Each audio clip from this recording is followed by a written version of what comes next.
ఈ స్టోరీని విన్నాక మీరు క్యాట్స్ని పెంచుకోవాలంటేనే భయపడతారు. ఒక వ్యక్తి నైట్ టైం మిద్దె పైన నిద్రపోతూ ఉండగా ఒక వీధి పిల్లి వచ్చి ఇతని వేలును కొరికేస్తుంది. ఆ వ్యక్తి సరే పిల్లే కదా ఏం కాదులే అని అనుకున్నాడు.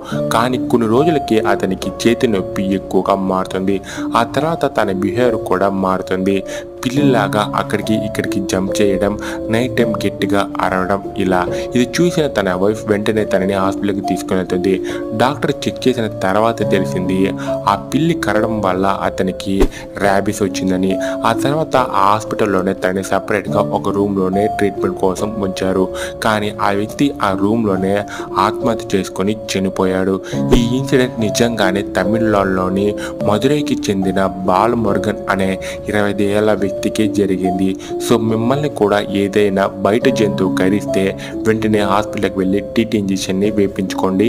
కేర్లెస్గా ఉండకండి.